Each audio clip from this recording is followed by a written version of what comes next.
All right. Hello everyone. Welcome. I'm Raleigh, and we're back with another playthrough today. I didn't do this. I was supposed to do this, as I'm supposed to do a lot of things in my life, and I don't.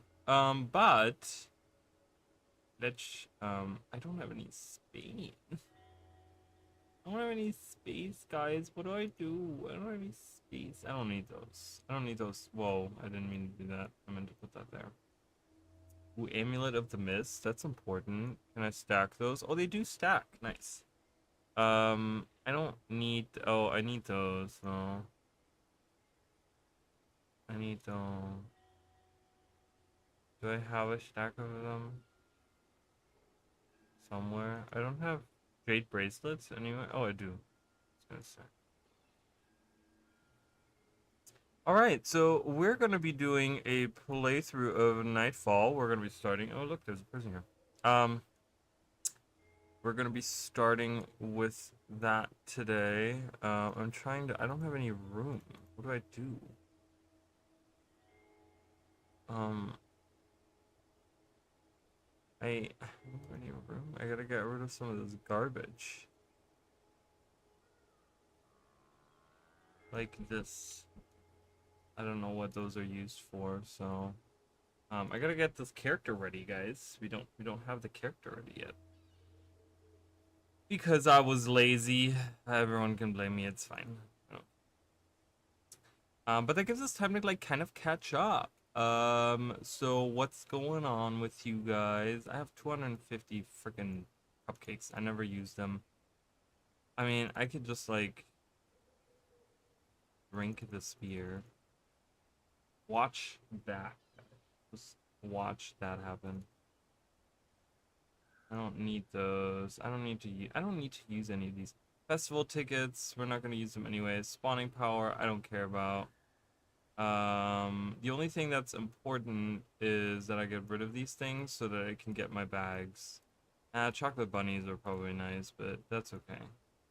We don't worry about those things anymore. No one cares. No one cares about Guild Wars 1 anymore. Okay, so we're just throwing everything away. It doesn't matter. None of this matters. None of this matters. It's all virtual. No one cares. Ooh, someone probably got really angry that I just threw away those eggs. I wasn't gonna use them anyways. I look at all this stuff. I have this stuff in my bank for like 75,000 years, and guess what? I don't use it. I don't do anything with it. So get mad all you want. I don't care. I should be breaking down these things. Do I have a? Did I put a?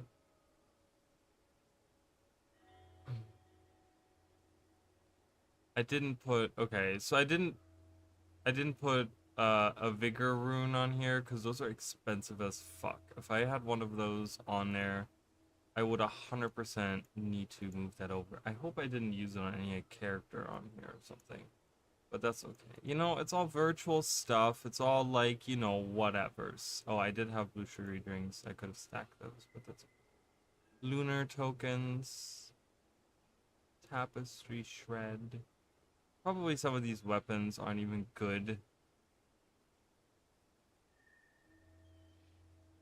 Take that a rose focus. Yeah, right here. Who cares about that? No one cares. Right, boom. Done. Alright, I gotta delete this character. Wow, why is my... What the hell? Oh, hold on. Hold on, guys. Oh, these settings aren't... I had to change the settings because... I guess... Windowed full screen is what I want. Yeah, there we go.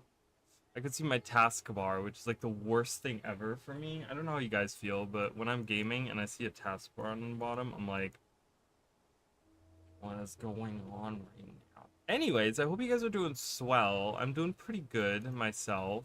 I think that's it. I think that's all I'm gonna do with this character. Uh, yeah, so I've been kind of giving you guys preview of the video.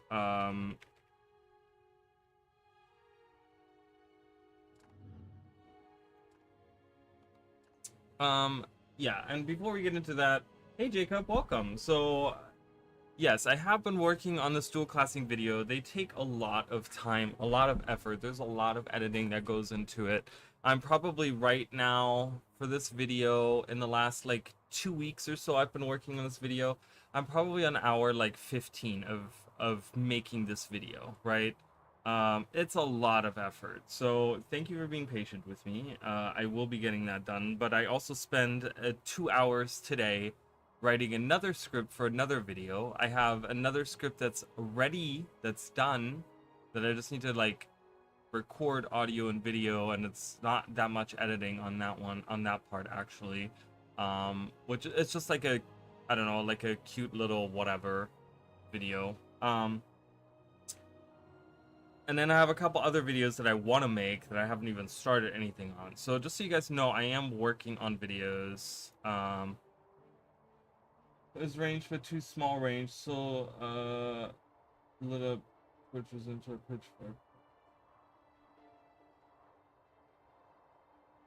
Yeah, the thing with Revenant Spear is very interesting because, so I guess the way they approached each of those spears was like, okay, everyone's getting the same weapon, but we have to make them feel unique. So how do we make them feel unique? Well, we give them all their own like mechanics and stuff, which is fine in concept, you know. But certain ones feel a little like they're a little bit like too much. And they're a little bit like kind of weird. And Revenant is one of those. I think Revenant is one of those where, you know, it's. I saw the post. There was a really good post about it on Reddit where someone actually pointed out. I don't know if it was a. I think it was a comment on a post actually about the Revenant spears. I think it was on the post that had all the different Revenant spear skills.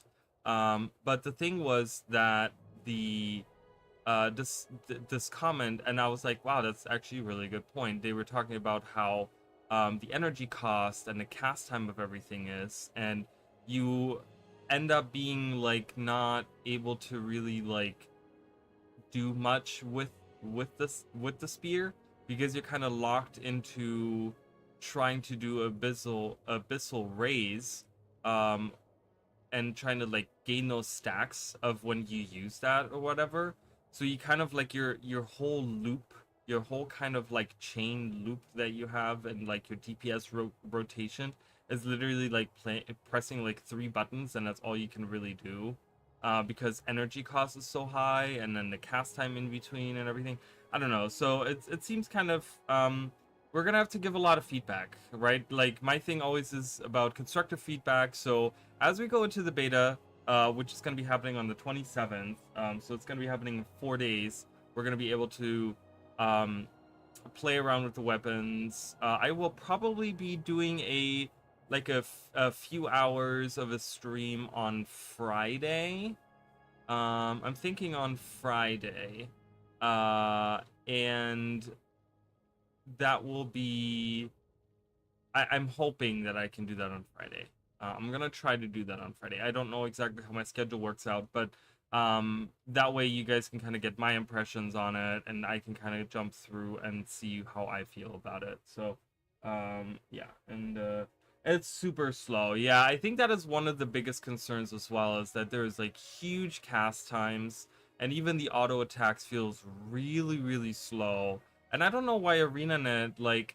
It's so weird because ArenaNet's philosophy has been over the last like, I don't know, 10 years. I want to say like the philosophy has gone from like, you know, I feel like the last time they did this was like Heart of Thorns with like the Reaper specifically. I remember they wanted like these slow, hard-hitting attacks. But they've moved away from that, right? Like Guild Wars 2 has become this game of like you spam your abilities as fast as you can, right? And the faster you can spam your abilities, right? That's what quickness is for. That's what alacrity is for, right? It's all about like spamming your abilities as fast as possible, right? And like seeing how you can chain them together in the fastest way possible to get the highest DPS numbers.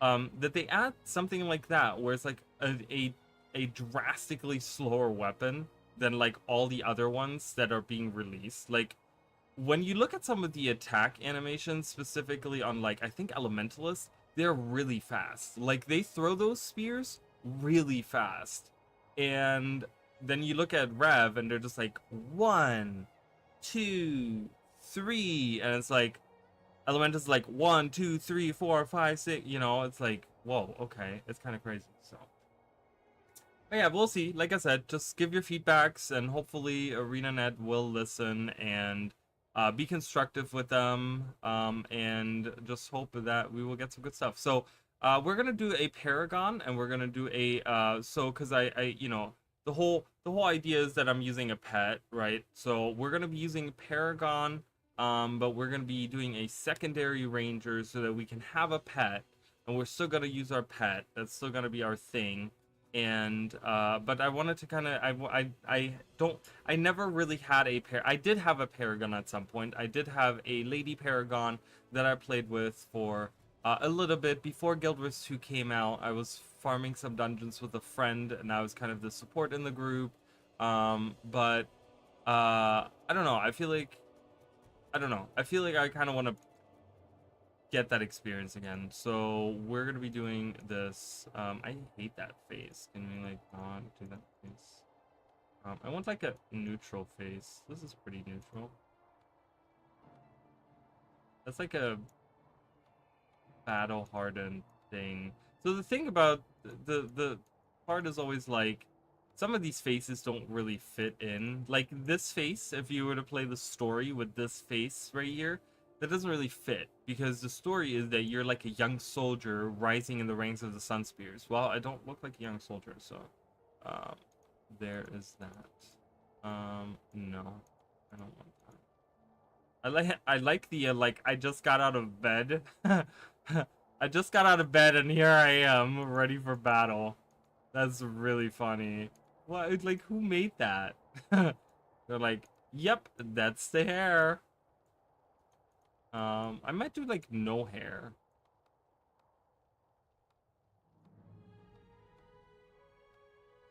I want to do dark skin. I think I'm gonna do no hair, dark skin. I think that's fine. I think that'll work fine. Yeah, they use these like cool head things that glow in front. It's really cool. I love those very much. Paragon are usually pretty tall. So I'm gonna do like a mid-range on the scale. We're gonna do golden, yo. Are you kidding? It's gonna be white and gold is the theme of the Paragon. So no Paragon war. Alright, we're gonna do I'm not gonna call him Petmaster. I'm gonna call him Spearmaster. How about that? Spearmaster. Oops. Oh my god, I can't type. What? What do you want from me? Oh, I gotta get this. Forget this. Hold on. I gotta turn on my monetization. Yeah, let YouTube decide. I don't care.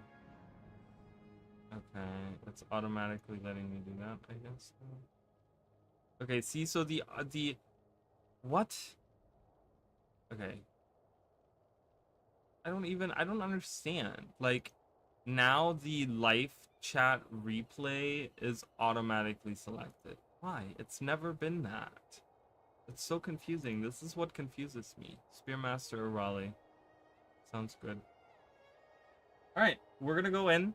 We're gonna do playthrough of Nightfall. We're gonna get a cool pet. You guys can kind of decide what pets. We're gonna go through let me actually, before we get into it, while we're kind of waiting for some more people to get here before we get started, I'm going to look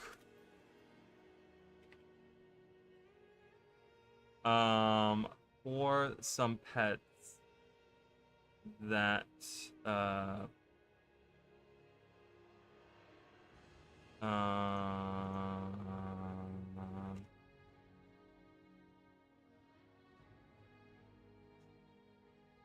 no, this is Guild Wars 2. Honorable Animal. Nightfall.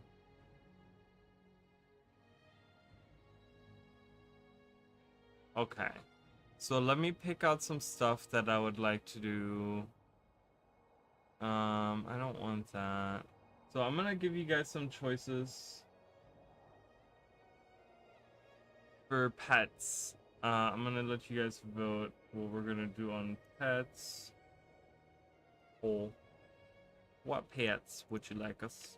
What pet would you like us to have? Question mark. All right, so the options are, let's go through. I'm gonna pick out, I have 1, 2, 3, 4, 5, 6. I can only pick 4 because I can only have 4 choices on my YouTube thing. So eliminate 2. All right, I've eliminated 2. So I want to have like stuff that's like cool and unique, and not necessarily.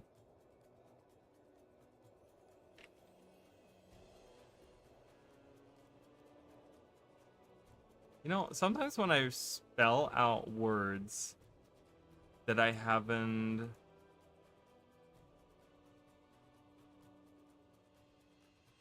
And we can always change it. I mean, there is like.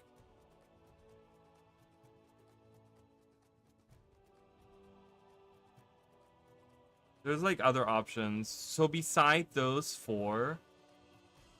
Hi, Emily. Welcome. I'm doing well. How are you? So we have these as options. But there's also lion and lioness that we can also pick. We also have lions. They're not sand lions. They're just regular lions or lioness. I did show those off recently.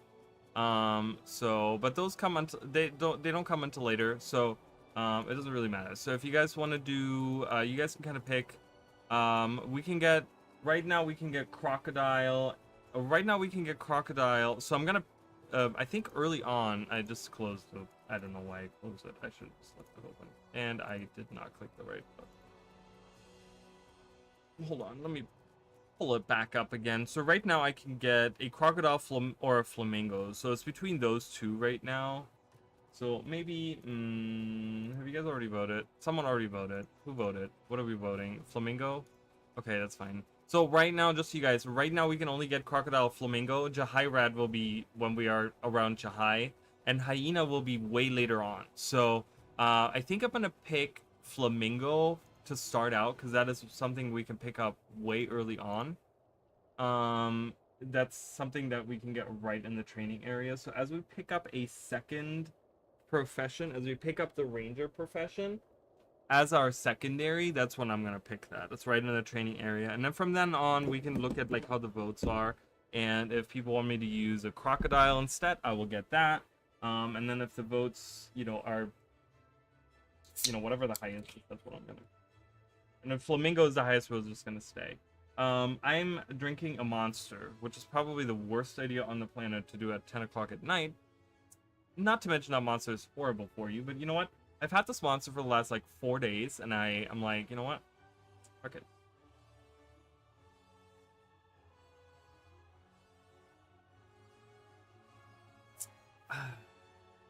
I'm doing pretty good. How's everyone doing? Are you guys excited? Are you guys excited for Janthia Wilds? I have a really fun video that I'm planning on doing.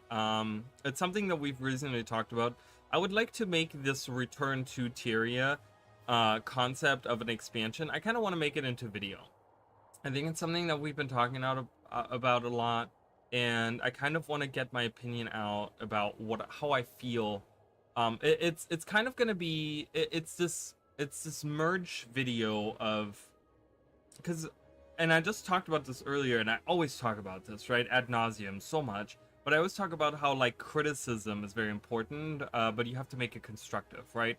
And I've thought about recently like this issue with the spears that's been coming up, where the animations look beautiful, they're very well thought out, there's all this like variety that you have, all these choices, you know, you can use these weapons close range, long range, right? The animations change, they have all these different things that you can do with them, but that does bring up a big issue. It brings up the issue of, what about the other weapons? What about older weapons? What about weapons that haven't been used, that haven't been updated, that haven't been seeing like any of the meta play at all, right?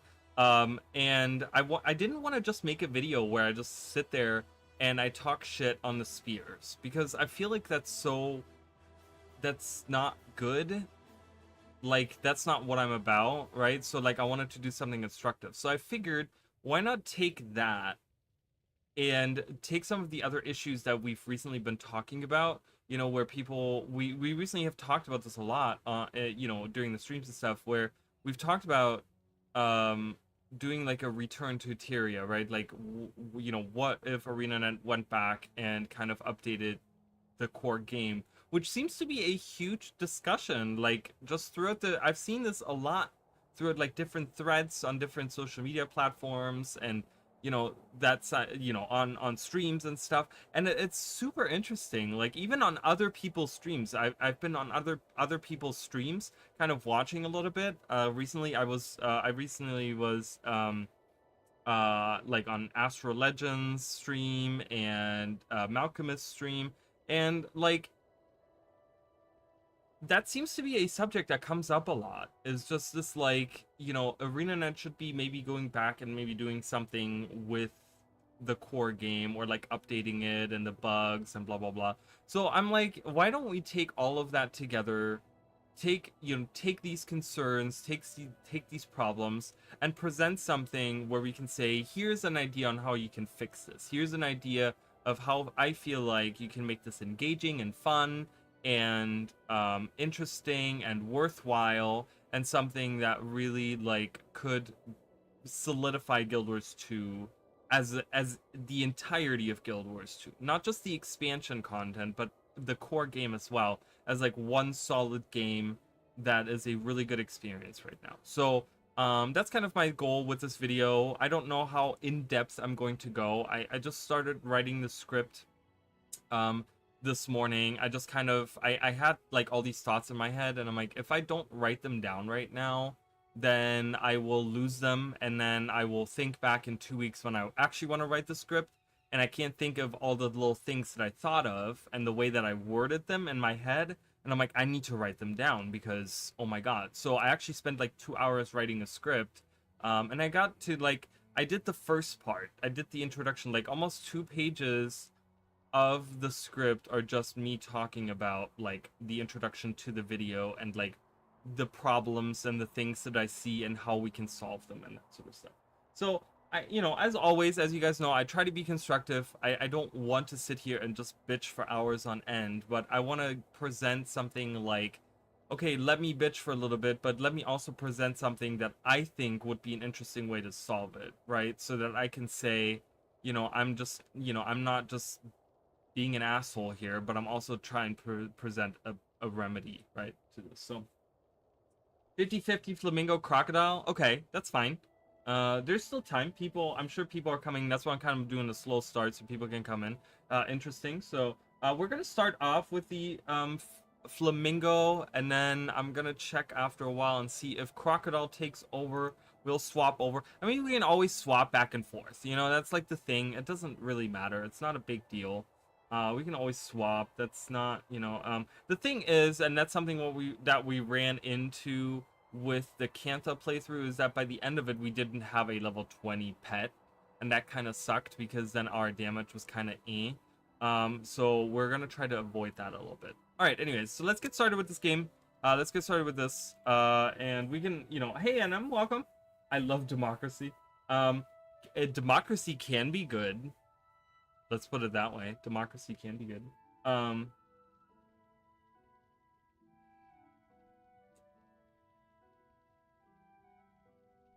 But yeah, so we're gonna go into the game. We're gonna start. I don't know if this is loud enough for you or not. If it's too loud. Just so you guys know, also something that I've been doing recently. I don't know if you guys are. We can talk about it a little bit as well as we go. Right. I want to just kind of put this out there before I press play, because we're gonna get some dialogue and video and stuff. But I've been playing one of the things that's kind of keeping me from making some videos and actually being able to invest a lot of time is I've been playing the Shadow of the Erdtree expansion, or DLC for Elden Ring, which is I had to like restart the game because I didn't have a build that I was confident enough with that I wanted to go into the expansion. So for the last week I've been like kind of playing that, and then today was the first day that I actually went into the expansion, or the DLC, I mean. And it's hard. It's really hard. And I know a lot of people have been bitching about that. I don't really mind it because I feel like I'm just gonna get better at it anyways. The design is really cool. It looks really fun. So that's kind of been keeping me from making videos. So Biden or Trump? No, do not. We're not gonna do this. We're not. I was waiting for you because you have a flamingo hat. Oh, I do have a flamingo hat. I totally forgot about that. That's actually a good call. Should I put it on? Should I put it on? Should I put it on when we get the flamingo? I should put it on when we get the flamingo. Let's do that. Once I get the flamingo, I'll put this on. This hat does not... You guys won't be able to see. I'll move the camera a little bit so you guys can see it. We'll put it on. I'll leave it with the other section. I'll leave it. We'll put that on. All right. Anyways, so we're gonna start. I turned up the in-game sound. Thank you for Thank you for... Wait, did you delete those messages yourself, or were they automatically deleted? Oh, message retracted. Yeah, please don't. I appreciate you retracting that. Please do not start a war in my chat. I'm not gonna, like, kill anyone, but please do not. I do not want to start anything political or religious for that. Yeah, so anyways. You're in Florida, so crocodile's obvious choice. Yeah, I mean, I guess so, right?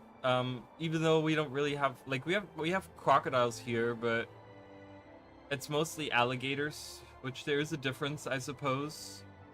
Alligators are scarier to me. I don't know why. Crocodiles are, like, different. Like, if you guys see them, like, side by side, if you guys ever looked at pictures side by side, alligators look more like dinosaurs. Like, even more so. Like, they look like... Oh my god, I remember seeing a video a few years back where this was like 5 miles from my house, where they had like this 20-foot alligator was walking through the neighborhood, like came out of a lake and was walking through the neighborhood, and it's like a literal fucking dinosaur. And I was like, this thing lives 5 miles from me. It can eat me in like 3 bites. It's scary. Lies. Deception. We know you dancing with crocodiles. I do not. I do not mess with crocodiles. The only time I've ever seen alligators is from very far away. I do not get close to them. Okay? When I see them, I'm like, I went to... Where did I go recently? I went to... Recently. This is like 3 years ago. Recently. 3 years ago or so. 2 years ago? Probably 2 years ago. I went to like some kind of alligator thing. I went to like an alligator park late at night that they have around here. And that was kind of cute. Because you see the baby alligators. Baby alligators are really cute. Anyways, let's get started. I'm talking way too much. Alright, we're at the island of Sheka. Sheka. I turned up the in-game sound, by the way, guys. So... Ilona, land of the golden sun.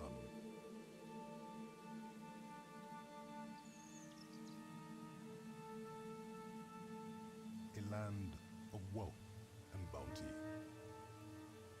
So take note of all these characters. We'll see them all again. A land of heroes.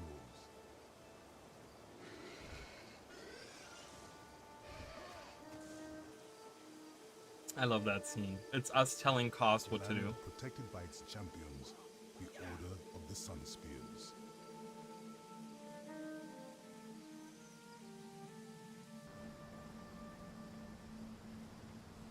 A shadow now falls upon this land. The shadow of an ancient and forgotten darkness. Night falls. The time of the 5 gods is at an end.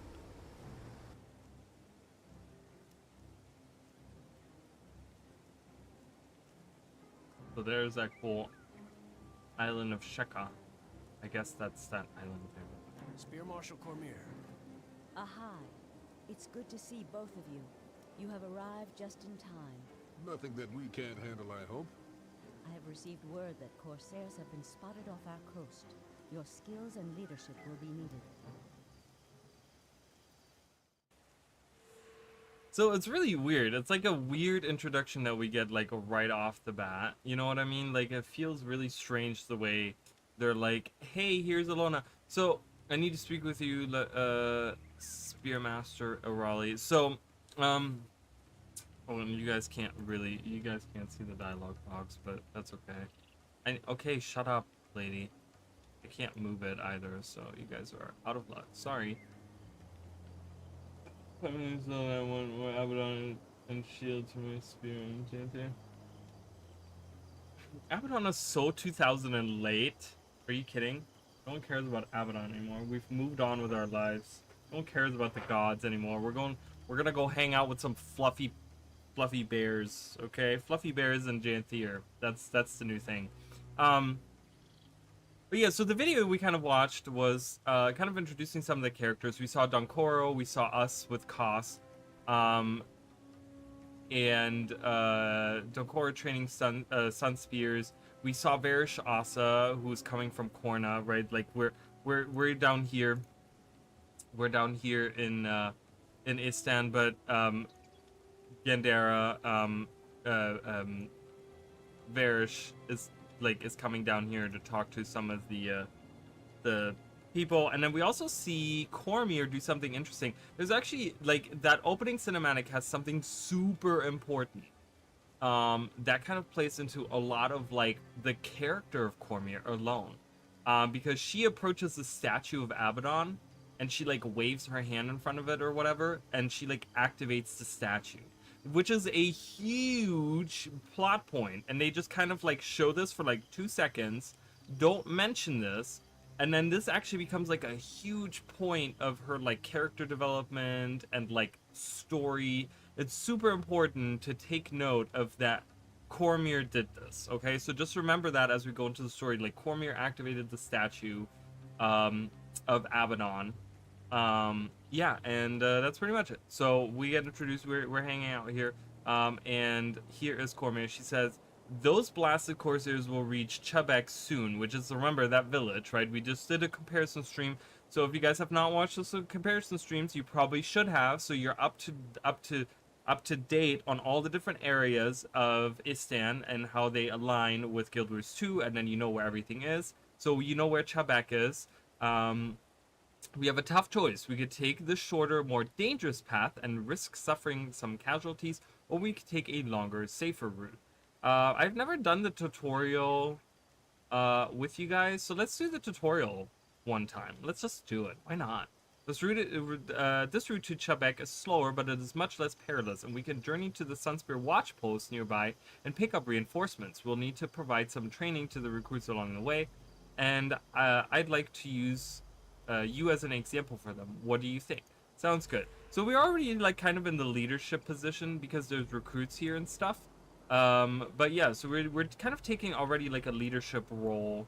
There's some recruits here.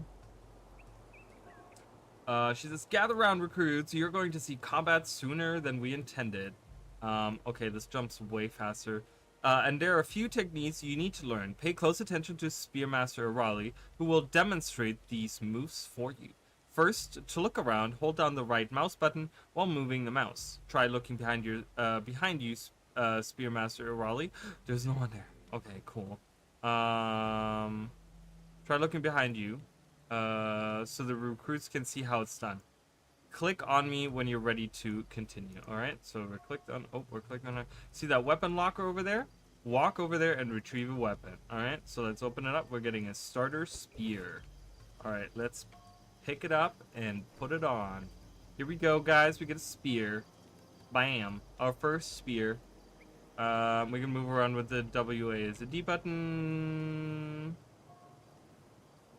Yep, we cannot jump. Ah, see? There's the weapon from the locker. Go ahead and pick it up. You pick up items by left-clicking them, blah, blah, blah.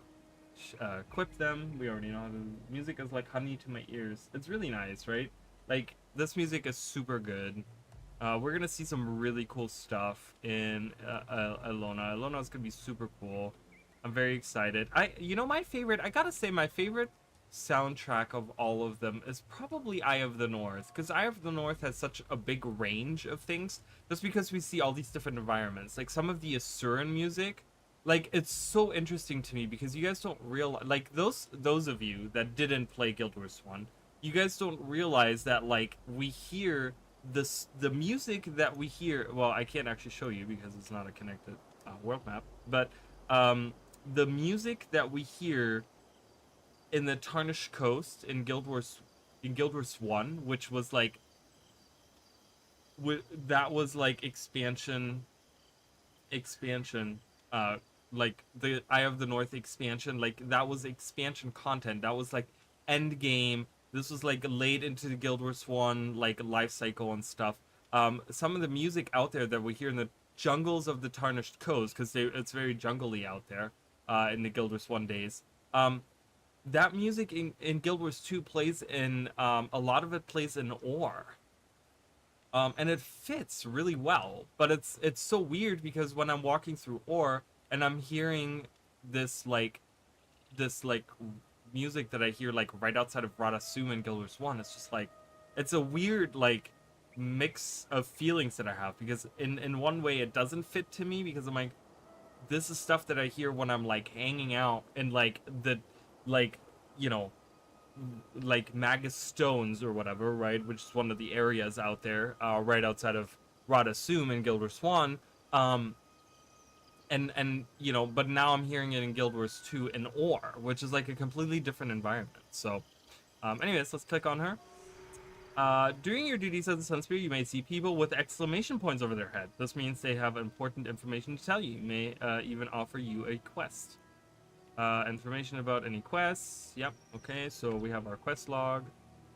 Mission objectives, follow Cormier's instructions. Okay. I kind of want to see the environment. So because doing the tutorial, you're actually going to get to see other environments rather than, so we would be, if we were to take the short path, we would go by this gate and go along like straight into the village this way. And I'm kind of open up this mission thing here. So we'd be going like straight ahead to the village, but since we're doing the training, we're actually going through this gate here, I think. So Koss says, Cormier says, do you see that green starburst on your compass? That shows the location of the next step for the quest you currently have selected. Koss says, you should tell them what happens if their quest goal isn't shown on the compass. And Cormier says, I was getting to that, Koss. Please do not speak out of turn. As I was about to say, recruits, if the next step is far away, a green arrow on the edge of the compass will point you in the general direction of your goal. So Cormier is putting Koss in his place and is like, okay, Koss, I'm gonna need you to shut the up, because you're being annoying, so shut up. Now that you know the basics, we had best get moving. Prepare yourselves for battle, recruits. Remember your training. Stay calm and stay close to Spearmaster O'Reilly and Koss if you want to survive. Sunspears, advance. Spearmaster O'Reilly, lead the way. Alright, so we're going to go into the training area. We're going to get to see this cool island. Like I said, during the map videos that we did, we can't go to this island. We kind of just get to see it off to the side. A Corsair here already? A Corsair here already. Huh, weird. Spearmaster, you can handle it. Shows how it's done. Alright, we can click on him. We don't have any skills yet, so we're going to throw a spear. Look at this, guys. First preview of throwing spears in the Guild Wars universe right there. When defeated opponents drop whatever they're carrying. Be gold, you can pick them up, right? It's fine. Whatever. We don't need to know that. Throw it. Dead. Wow. I get a lot of gold all of a sudden for no reason. 2 drops. So we would be going down here if we skip the tutorial, and we'd be going along the side there. Stand with me, recruits, and we'll defeat these Corsairs. Kill this Corsair. Bam. Dead. And we get a hammer. Cool. Do I want this? I don't really want this. I guess I'm picking it up. I guess I'm picking this. Alright, we're still 50-50 on the voting, so. The post is deserted. Where have our men gone? So this is the post. There's nothing here. So Koss said that. Cormier says, we must assume the worst, Koss. I have another lesson to teach you, recruits. Spearmaster O'Reilly. Recruits, follow me to the Resurrection Shrine. Alright, so we're going to the Resurrection Shrine here. Resurrection shrines become active when you move near them. If you die, you will be resurrected at the nearest active shrine. You will know that a shrine is active by the glow emanating from it. Let me demonstrate how it works. Ah, she killed me.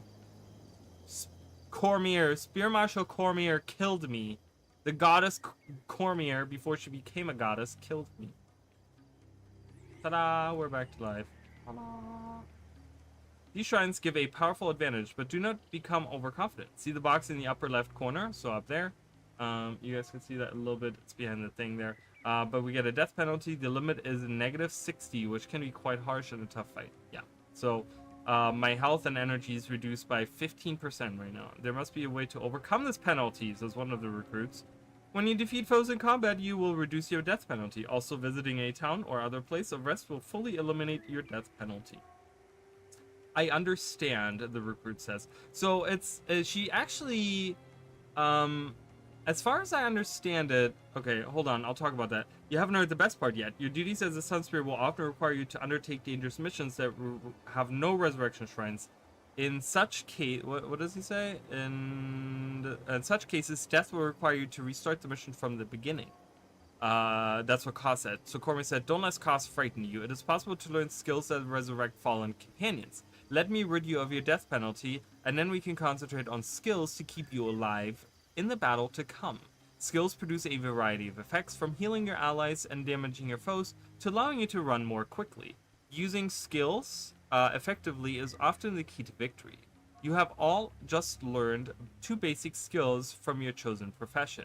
They should now be equipped in your skill bar at the bottom of your screen. To activate the skills, simply click it. You can also press 1 through 8. Indeed. And then I say you can also press 1 through 8. And Cormier says, indeed you can. You see, cost the recruits do listen on occasion. Wow, Cormier, Jesus. Well done, Spear Marshal Raleigh. Raleigh. You bring honor to the Spear Master, not Marshal. She's the Spear Marshal. I'm the Spear Master. You bring honor to the Sun Spears. Now that you're prepared for combat, let's proceed. We'll make these coursers regret the day that they challenged the might of the Sun Spears. Take the lead again, Sun Spears, to victory. So it's interesting that she talks about just defeating enemies in combat. As far as I understand how the death penalty works in Guild Wars 1, is not just any enemy will reduce your death penalty. You actually have to gain experience from them. That's what reduces your death penalty, is gaining experience. So if I'm killing a level 1 as a level 20 character, I don't think my death penalty goes down, as far as I understand how that works. So it's kind of interesting that she words it that way when it's not truly that way. But anyways, so we have a skill here. We have Leader's Comfort. You gain 30 health. Oh, I should probably not have that in my first. For each ally within earshot, you also gain 10 health, maximum of 140. So this is like a super self-heal. We get like a cool little animation. And then we have Spear of Lightning. So I talked about this recently. I actually talked to, did I talk about this during the Spear preview for when they had the engineer? Who was it? The engineer? Who was with the engineer? Was it the thief? The thief, the engineer, and no, it was not. I don't remember. I don't remember who was with whom. Was it the Necro? Was the Necro with the engineer? I don't remember. But during the engineer one, I talked about how it's very lightning themed, right? And that's actually very reminiscent. I hope I mentioned this. I should have mentioned this at least. But this is very reminiscent of the Paragon, because a lot of the weapons are actually like, not all of them, but some of the skills that the Paragon has are either flame themed or lightning themed. Like there's those 2 elements you kind of see if you're looking for like specific elements or whatever. There's some lightning attacks and there's some a lot of fire attacks. There's like Anthem of Flame, for example, which like increases burning damage and stuff. There's a lot of that going on. So we have a spear attack. If this attack hits, deals +8 lightning damage. This attack has 25% armor penetration. So we have a really cool attack here. And these are cheap too. They're only 5.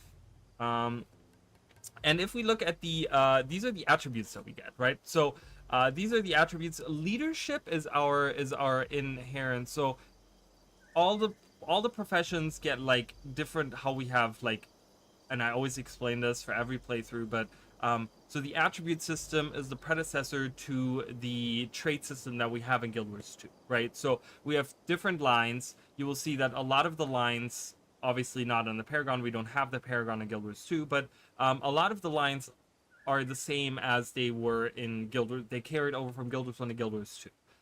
A lot of the lines, not 100% for every profession, but there's a lot of them that kind of carried over. Like the warrior has a bunch that it like carried over, which is like tactics, discipline, strength, like that sort of stuff, all like carried over. But they all get like these skills right here.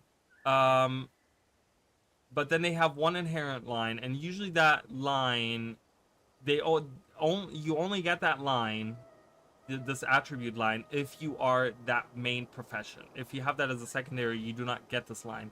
So that line for the Paragon is actually leadership. You gain 2 energy for each ally affected by one of your shouts or chants. Maximum 1 energy for every 2 ranks. So you get this is your energy. A lot of the times you get energy management out of this in your inherent line, and this is it for the Paragon, where you get energy when you're using shouts. So shouts is a huge thing for a Paragon. The Paragon in theme is supposed to be this like spear wielding like leader of sorts, right? This like leader that like commands and motivate. Like you can see even like it's command, motivation, and leadership. So you're supposed to be this like backline commanding officer that kind of gives orders and stuff like that. So that's why shouts and chants and echoes and like these like sound based abilities are like a huge staple of the class.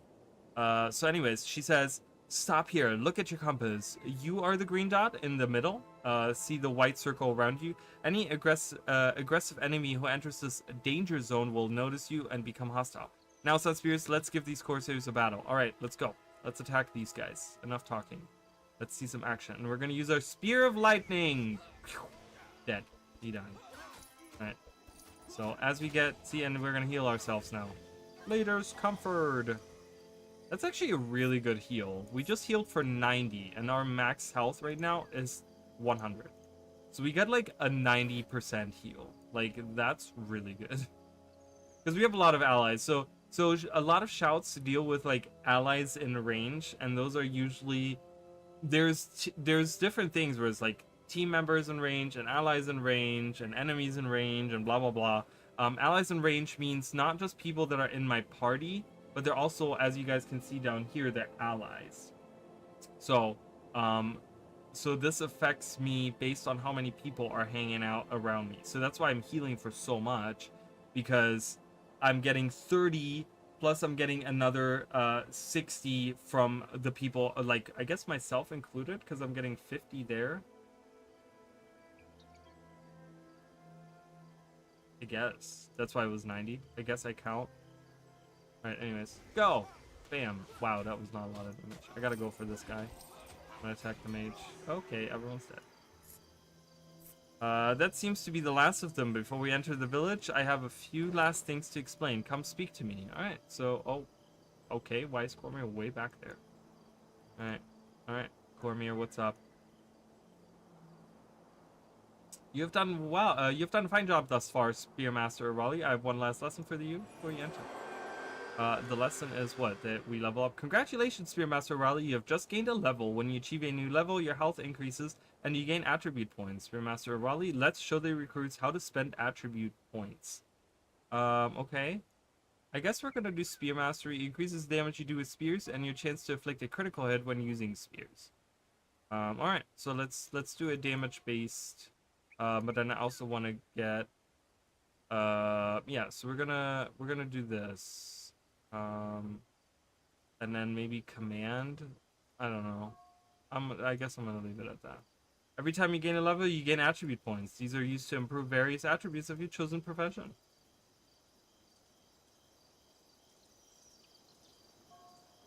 Your attributes enhance your abilities in numerous ways. Hover your mouse pointer. Okay. We've already done all of that. I'm gonna take another sip of this poison water for my body.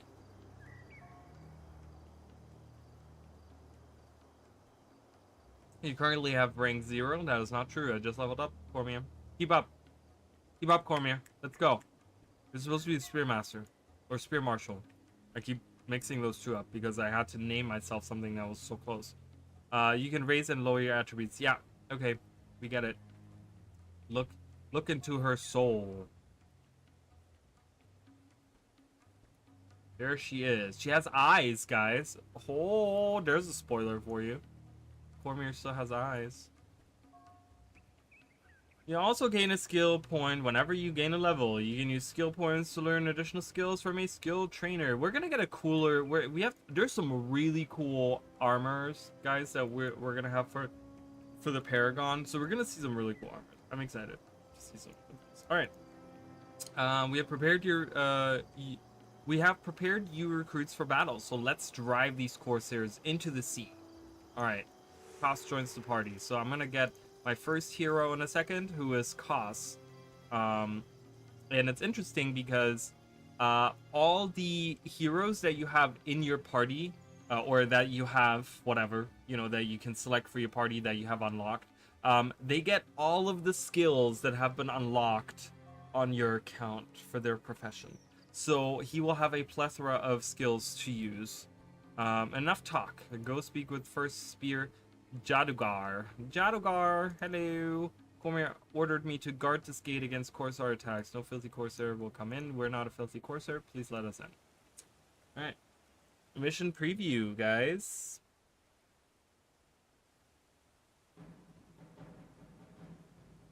So, Corsairs are invading. We are too late. The Corsairs have reached the village before us. There are a lot of them. No, there are only 2 Corsair ships and 3 of us. We outnumber them.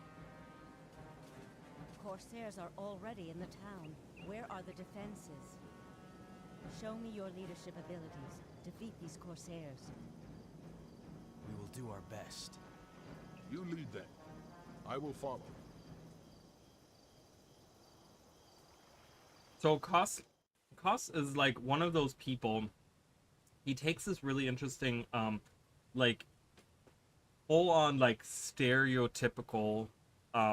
He's this guy. He's like, I don't want to be in charge. You just tell me what to do, and I'll just follow your orders, kind of thing. So it's really cool. So he actually joins us as soon as I talk to this guy. Remember this guy? We just talked to him on the other side of that gate, and he's inside the village with us. There's enemies out here. I don't think can I attack them? I don't think I can. You know? I can't. Yeah, I don't think so. Alright, Koss is a large, muscular Cornin in the prime of his life. He believes the Sunspears can attain anything they set their minds to. A swaggering, almost arrogant figure, Koss has used his charm, imposing physical nature, and flexible morals to build up a large network of contacts.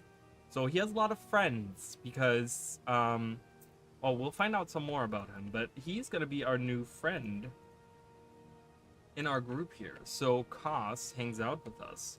Boom. We could even give him a hammer. He has this really crappy sword and shield. I might do a sword and shield for him. I think that's kind of fits him. I don't know what I'm gonna do with him. 100 blades, probably the best one I can do. So as you guys can see, there's a lot of stuff he can do. Okay, there's a lot of stuff. A lot of stuff he can do. I think I'm gonna do. Let's do bonus. We get our bonus things here. He can have this shield. This will give him some health, and it's just a lot better than what he has. It's a really cool shield. I like it.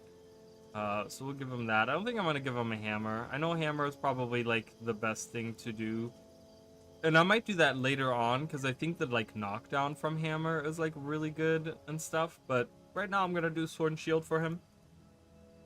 Let's take this out and just like rebuild it myself. Frenzy. If NASA says it's too hard to go on the sun, why don't we go there at night when the sun is turned off? It's like one of the oldest jokes ever.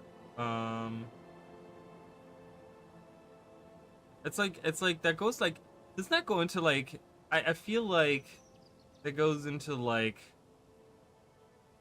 I don't know, like flat Earth thing, right? It's like kind of like that. It's kind of stupid.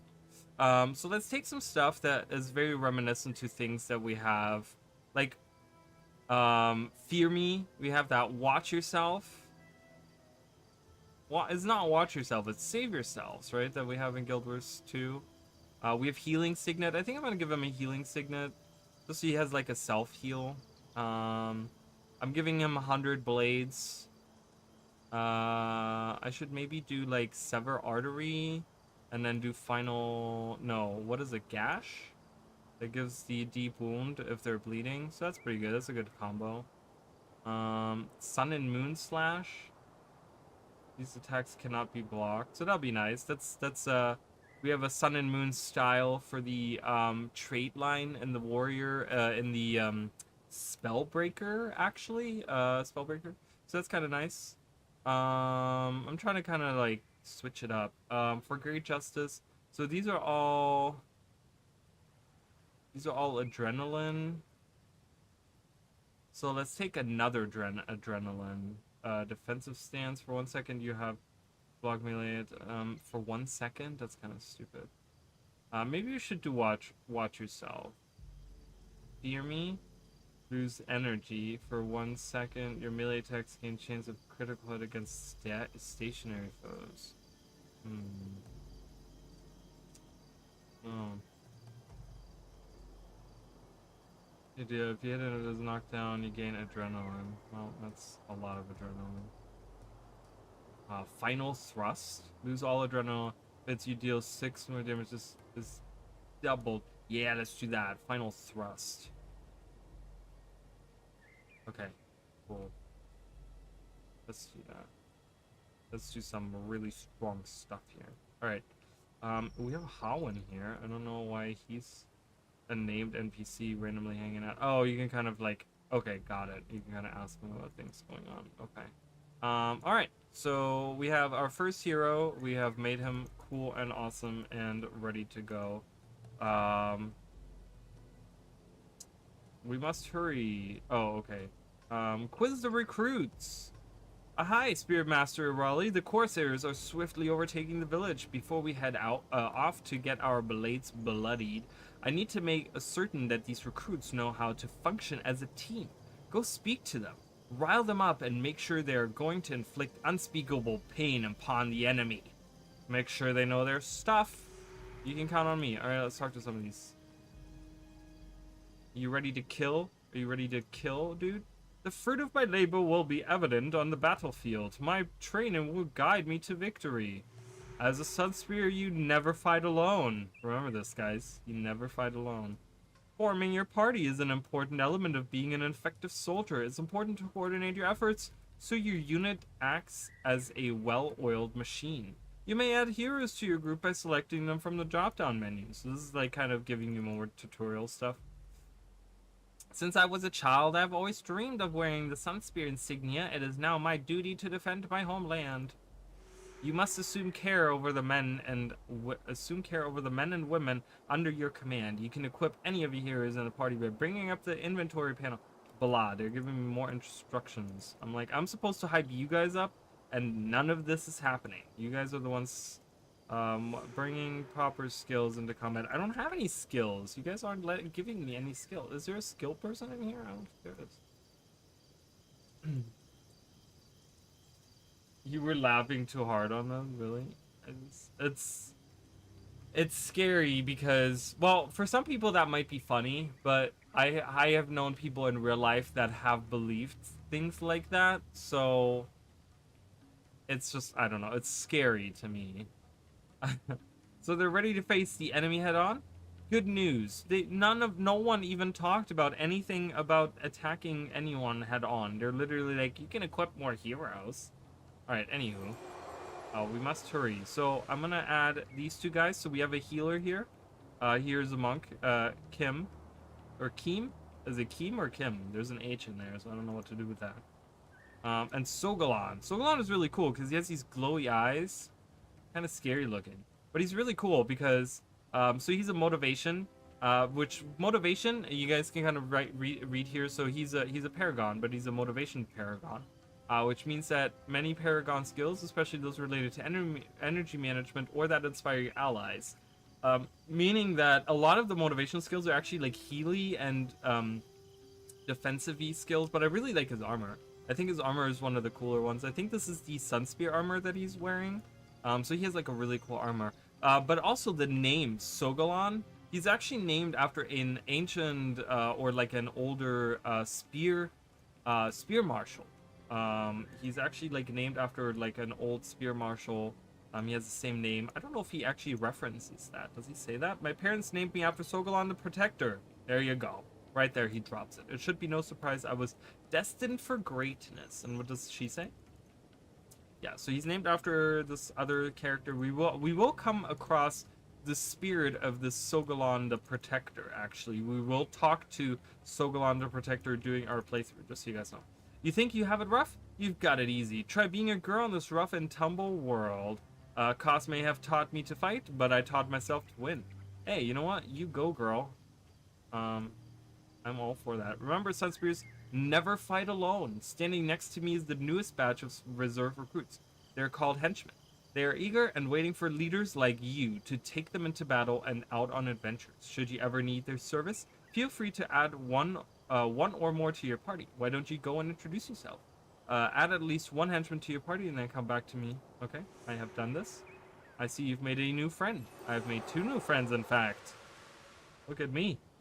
Exceeding expectations. All right. We're going in. Let's do this. We're ready. While we're loading into that. Ooh, someone voted on Jahairat. 2 people. Wait, what? No, 1 person voted on Jahairat. I misread that, sorry. It'll be interesting to have a rat. If Rat wins out. Destroy the Corsair ships. Keep as many Sunspears alive as possible. We're going to try to keep all of them alive. We do have a healer in our group, and we have a motivation person with us. And we also have Cormier. Cormier does cast some powerful... she's a level 20 Paragon. Okay, so she's max level Paragon. And for the early parts of the storyline, she's actually helpful in that she does cast some interesting... she does use some shouts and stuff that help us out. So we have a lot of Paragons in our group. Right, the Sunspears, the Paragons are not every Sunspear is a Paragon, but they were kind of like that is the main part of the Sunspears are Paragons. They're like a big part of the Sunspears, as you guys can see. They're spear wielding warrior types. So we have this armor in Guild Wars 2. It's an outfit that you can wear in Guild Wars 2. So if you guys want to cosplay, I will be making my own Paragon armor for Janthier Wells, just so you guys know. And there we go. Let's attack. So Cormier says we have they have overwhelmed the captured the catapult crews. We must clear a path and retake those catapults to have any hope of sinking those ships. You heard the spear marshal, and then we say, well, you heard the spear marshal. Forward to the catapults. Cormier says we have to focus our fire for maximum effect. Spearmaster Raleigh, I want you to call targets. Yep, we can do that. She tells us how to do it. There are too many Corsair patrols to the north. We'll need to approach the catapults from the south. I'll ping your compass to indicate proper direction. And then Kos says, how in the name of Balthazar did you do that? And then you can, and it's by left clicking on your compass, and then you can even draw on your compass. Smiley face. You need to talk knowledge tactics after the battle, Kos. We'll need to talk about your knowledge of tactics after the battle, Kos. Yes, Spear Marshal. So Kos is dancing. He's a very lighthearted, very just like kind of like whatever character, right? He's like very just whatever. So it's really fun having him around. He's a very lighthearted and easygoing character, which is kind of nice to have. So there's a lot of healing going on. Incoming, she's using incoming, which is a really good speed buff that you can use in the game. It's very commonly used on Paragons. Cost be cost. Hey, that's it. You know, that's true. Alright, so we gotta take the catapults back. Let's do it. Attack, Cross, do it. Don't just stand there.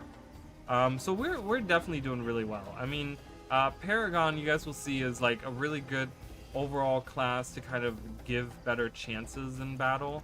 It might not be the best one like DPS wise, obviously that's Mesmer, right? But if you want something well-rounded and easy to kind of play, I really feel like Paragon is it. So then we take the fire oil. Cormier says, blast, we need ammunition to arm these catapults. Spearmaster Arali, Cos, go find something we can use to destroy destroy these ships quickly. And Cos says, we might be able to use the barrels of fire oil I saw over by the gate, west of the catapults. Cormier says, that fire oil is heavy. You won't be able to do much besides carry it. And remember, we need enough to arm both catapults, okay? So that kind of goes into the gameplay of having multiple actual real-life team members. Because if you only have one, so now we load it up. So the oil we just grabbed is right here. And then we fire it on the ship. Go! And it explodes. I thought we would actually see it. And it sinks. The ship slowly sinks. And we get a morale boost. Ta-da! So if you had multiple characters in the group, they could each grab one of these, but I'm alone, so I have to run back and use this. So one of the ships is sunk. I mean, it kind of like leans, but no. And let's load the other one and destroy that. Load it. Fire! Exploded. Exploded. Alright. So, we have destroyed the ships. But we're not done yet. I guess we are done yet. I don't know. That says just destroy ships. But we also have midshipmen, so we actually have a boss here. Okay, so there is a boss that we have to defeat.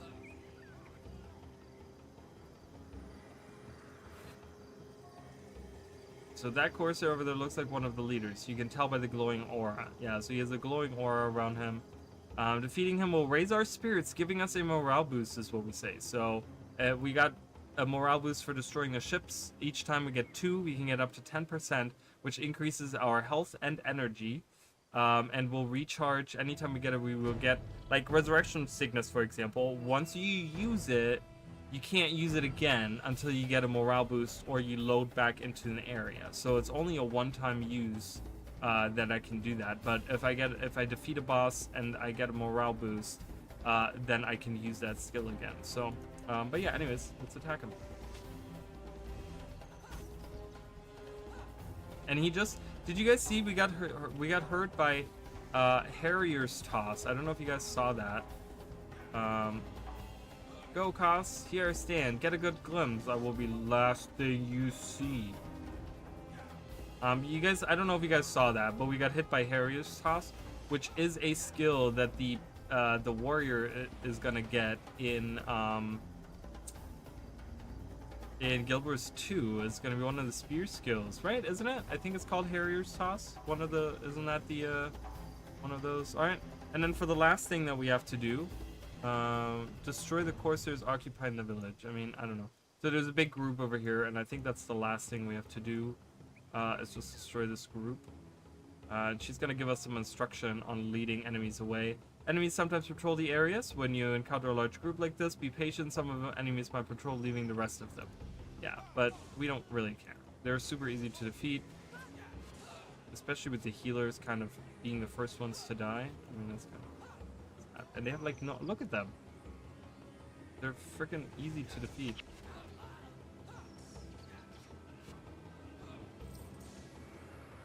I think that's it, right? Or do we have to... I think we have to kill this last guy. Get him! Attack! Sun Spears, march! Dead. I think that's it? That's it. We did it. We have achieved a victory. Yes! Take that, you Corsair dogs, and don't come back. You've done well. You can count on me. On us, I mean. On both of us. These Corsair raids have gotten worse of late. They have. It is a matter of concern for the Sunspears. Continue your training. We shall speak again of this at the Sunspear Great Hall. Of course. And always remember, you never fight alone. And always remember, guys, you never fight alone. Right, we get a bunch of experience points because we kept all of the recruits alive because we were that good. I know. It's impressive. I amaze myself sometimes. Alright. I don't know. I think I'm going to do command rather than motivation. Especially those protect your allies, increase your tactical position on the battlefield, become more effective. I don't know. It'll depend on what skills we get. I'm going to try to get as many skills as I can. We're going to actually get to learn some right now. So our the other recruits are gone now, but we have our party here. And we're still in the village here, in the little village out. The stuff that happened was like over there. It happened over there. The village thing. Ooh, sorry guys. It's so weird that she says we're going to speak of this in the Sunspear Great Hall. We never actually talked to her in the Sunspear Great Hall. Like, Cormier does not even ever appear in the Sunspear Great Hall, as far as I remember. So it's kind of weird that she does that. But anyways. I hope nothing bad happened to Cormier. Nope, I'm lying. Die, praise Abaddon. Can't wait for good demon puppy. Good demon puppy? What do you mean? Good demon puppy. I don't know what you mean by that. Hi, Spearmaster Raleigh. I heard about the role you played in saving Chawbek Village. Lady Luck must have been smiling on you, eh? No luck here, Mr. All Skill, okay? Well, now that your heroics are over, it's time you got back to your schooling. We set up a temporary encampment nearby, where our most skilled members have gathered to train recruits and help rebuild the village. Being a Sunspear is a lot like playing cards. It never hurts to learn a new trick or two. Would you like to speak to an expert? Yeah, of course. Let's talk to a expert at being Paragon. A Paragonian expert. A Paragonian. I love her outfit. Looks really cool. It's very simple, but it's like, it has like these cool details. Like, look at that little sun on her, like, thing. That's so cool. I love that. Love that. Alright. Where's my Paragon friend? Dervish? There's a Dervish. There's a Paragon down there. So this is where we're gonna get the flamingos. You guys see the flamingos back there? So if you were a ranger, they would give you a skills right now to capture that. We're gonna capture one of these flamingos later. So, but yeah. Anyways, hurry! There isn't a moment to waste. The spear is a deadly weapon, but you have to see your enemy coming. Ambush is your bane. 1, 2, throw. No time to chatter. No time for anything. Those Corsairs must have killed people and burned the village. You don't want that to happen again. Do you want to learn Spear Mastery? Yes, I'll teach you, but you've got to hurry up.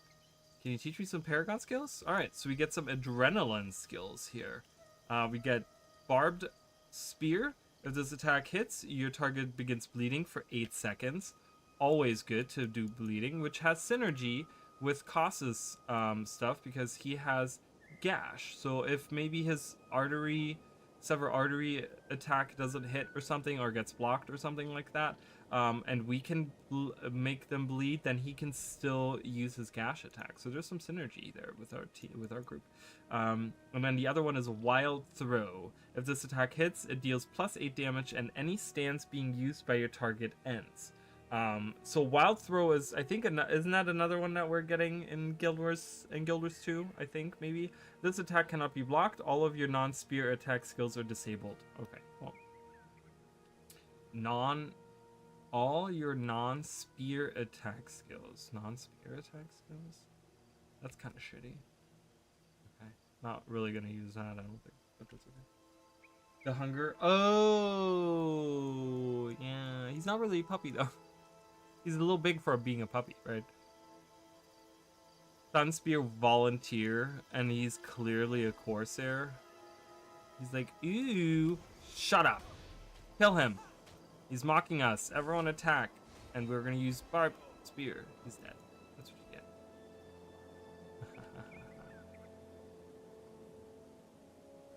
Who's mocking us, guys? No one mocks us.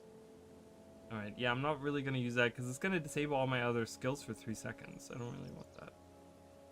I mean, I could still work out, but we'll have to see. We'll get more. Alright. Did you learn a few things? Well, that's what school is all about. If you ever need to practice, head back to the encampment. I'm sure nobody would mind having a paragon of your caliber around. Oh, I noticed you haven't chosen a secondary profession yet. Talk to me after you've gotten a bit more experience, and I'll tell you how to choose. Okay, so we get a bunch of different skills now.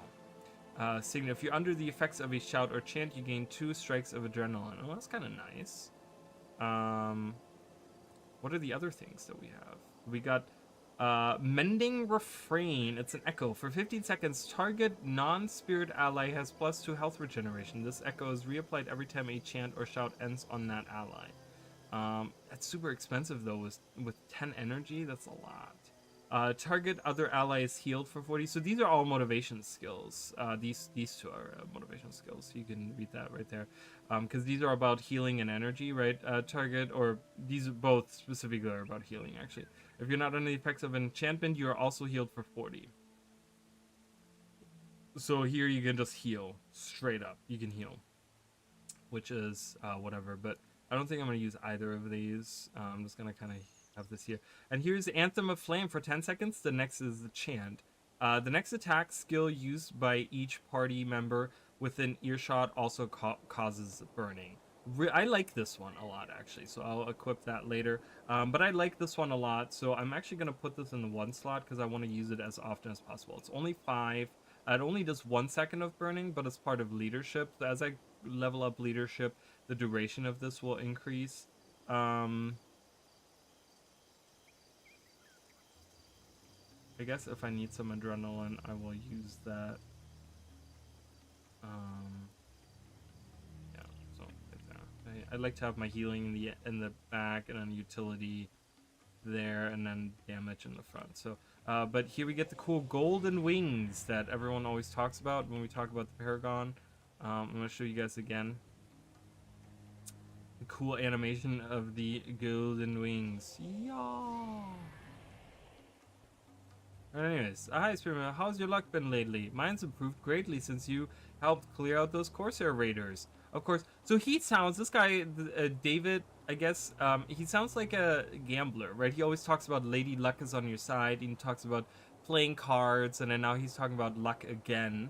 So he seems to be like kind of a gambler dude, right? Mine's improved greatly since you helped clear out those Corsair raiders. Of course, we can't rely on luck to get us through every escape.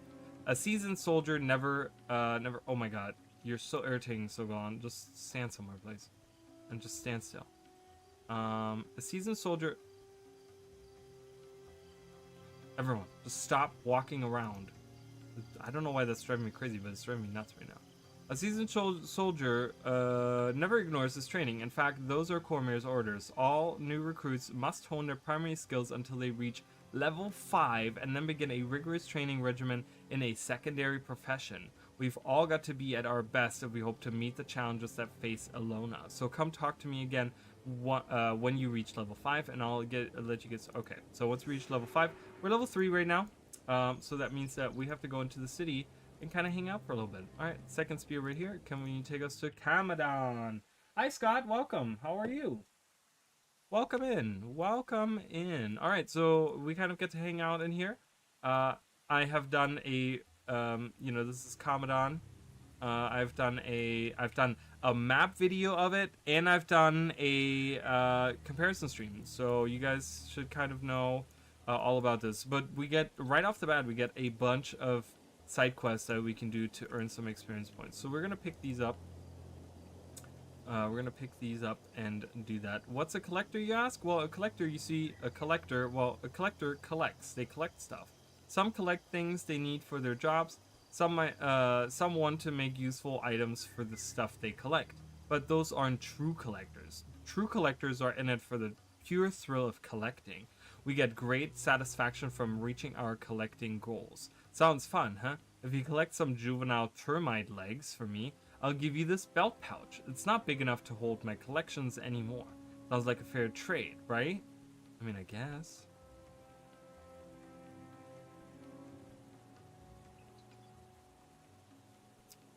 And then we get all these guys here, so let's kind of talk to them. My profession is a double-edged blade. We don't care. Come here, my friend. You see this wonderful sword? You see how it drinks in the light? Drinks in the light. I've never heard that expression. I've customized it especially for Castellan Puba, the headmaster, the headmaster of the Sunspear Great Hall. You look the part of a Sunspear. If you're headed in that direction, can you bring it on? His passion for weapons nearly rivals my own. So we get this really cool weapon. We can't use it. It's just a custom sword that was made for the Castellan. So we're gonna bring that to him. Material go. I sent my daughter Pelé out to gather plant fibers hours ago. I'm worried about her. She should have been back by now. I can't possibly leave my store. All right, so we gotta go help the daughter, and we're gonna do armored transport. The recent Corsair raids have made it difficult to import and export goods. I need to get these shipments out. I have some new armor pieces that must get through to the Sunspear Great Hall. Those Corsairs don't scare me, but I love how the period is on the next line. It's very, very okay. Like, I wonder how the formatting there, like, why does that happen? I've got a shop to run, so again, I can't go gallivanting around, so we gotta help out. So we got a bunch of people that we can help out, and our primary quest is to reach level 5, which after doing all of that, we should probably get there.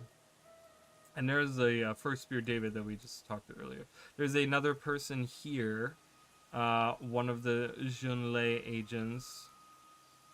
Greetings, Paragon. My name is Yue, and I work for the Junlei. We can hold onto items or gold that you would like to keep, but don't want to carry around with you. Talk to one of our professional people. Personal vault. Wait, what? What am I supposed to do here? You can place items. Okay. So I guess I'm supposed to do that right now. So let's talk to this agent here. Oh, look at these guys. Dancing. Aww. Dancing together. It's so cool. I love it. Alright. Yes. And available upgrades. There you go. Done. Alright, so now I can go back to this lady, and she'll be like, thanks for doing that. And then she gives me 500 experience points, because that's how we do it. Wonderful. You've activated your storage. Here's 500 experience. Thank you. Thanks, lady. Thank you. I don't really need the belt pouch because I have had so much crap in my storage that I can get. I already have a belt pouch right here. Boom. But that's okay. We're gonna just get an extra one. Oh, oops. Wrong spot. Alright. So we have space now in our inventory. Battle commendations. We're gonna see what we can get. Maybe we can get some cool stuff with that. We have some collectors. We have some skills. We have some hero skills. Mercenary registrar. What does the collector want? We do have a merchant here as well. I don't know what he wants. Identity theft. Oh, Championstown. We're not going to go to Championstown quite yet, so I'm not going to do that. Drake Kebab. Oh, that's used for a side quest. Here's Ton with some skills, so we can get all of these skills. Ooh. Yeah, so I think I'm going to do command, because command. So we're going to do spear mastery, leadership, and command. We're going to kind of split it amongst those three, because command is interesting. As it gives us things like fallback, which is like a speed increase, and like go for the eyes, which is gonna be a critical, attack. Stand your ground. That's a Guild Wars 2. That's also in Guild Wars 2. So we have never surrender. All party members in earshot and below. Gain +1 below. Oh, okay, that's kind of nice. Yeah, I like that. +1 health regeneration. So that's the interesting part, right? We have command, and I talked about how motivation is all about healing, but then we get this, which is clearly like a healing ability. So I don't know. It's kind of strange, but yeah, I want to get like fallback. I definitely want to use that. Next time, it would knock down all nearby foes take. Yeah, see, I hate targeting with specific shouts. I want to use shouts that is like for everyone. So I think I'm gonna do. Oh, I don't have any money anymore, so we're out of money. That's okay. We'll get more things as we go on. I'm gonna replace some of the stuff here. Yeah, let's get rid of that. Let's put that in the front because we're gonna be using that to get some speed. Speed strats, yo. All right.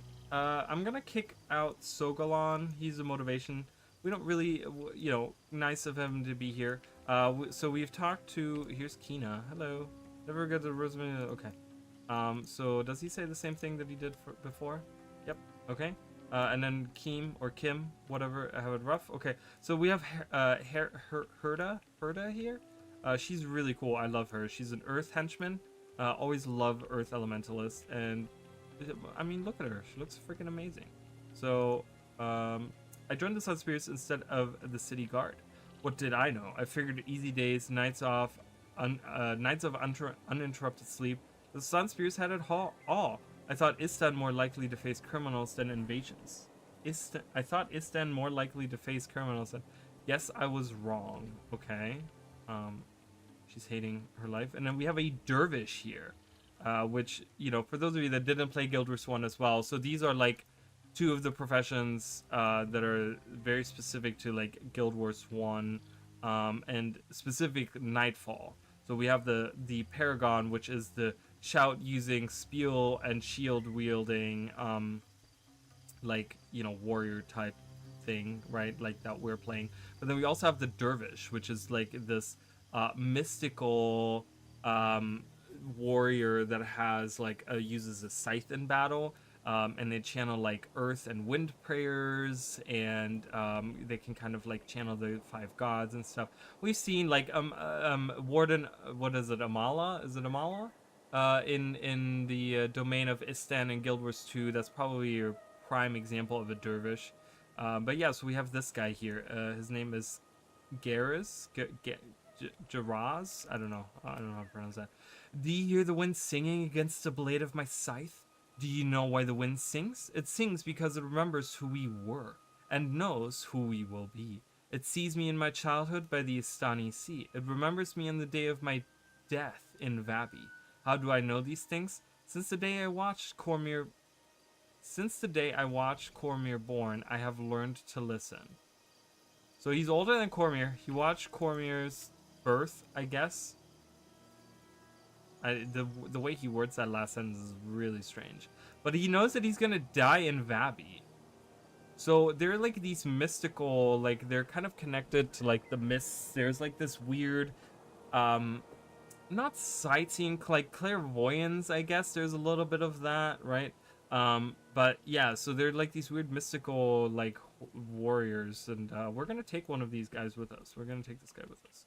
We're gonna have him hang out. So gonna have him hang out with us. People hanging out, selling stuff. I think that's it for now, right? Oh, I wanted to find. I think I can do that. Yeah, I think.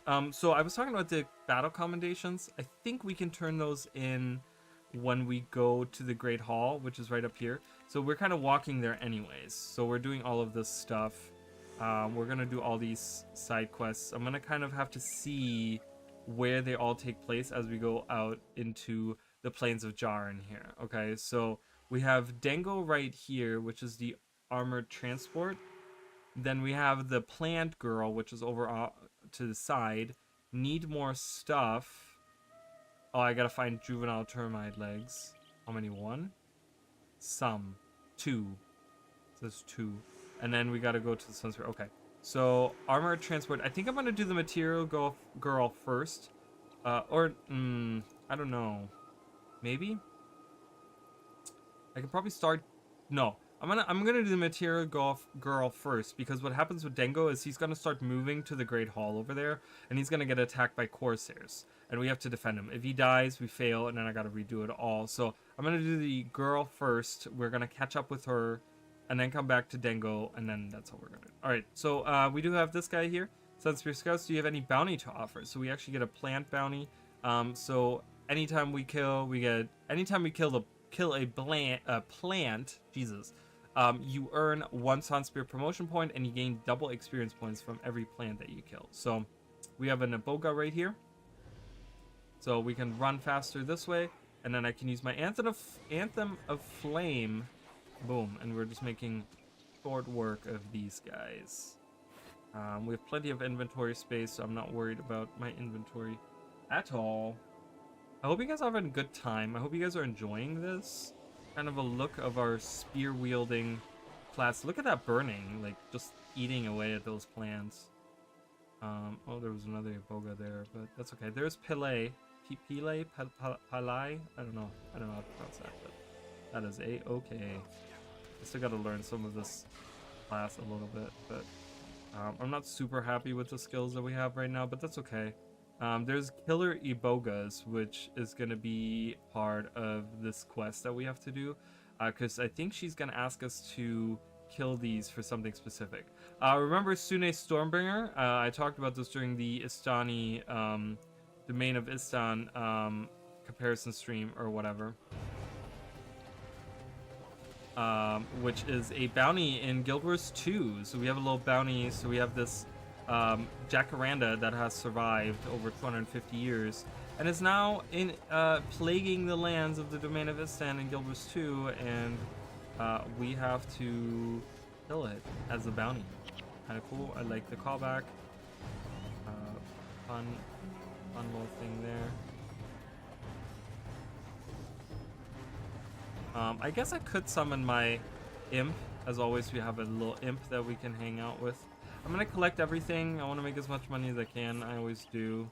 I like collecting. It's kind of like I don't know. Do you guys enjoy, like, you know, I'm a fan of like shooter shooters, whatever they're called, like, you know, like Destiny and stuff, or like playing like Diablo and stuff, where you get like a bunch of loot, and I always collect everything that I can. And then sell it all, and even if it's for like small amounts of money, it's like I accrue so much.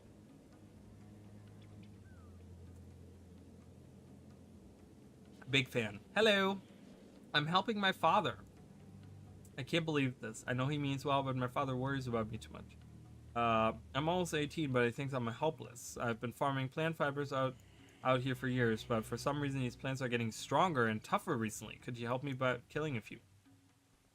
So there's like another undertone, like why are they getting tougher and strong? Why do I keep using that? I need to fall back. Oops.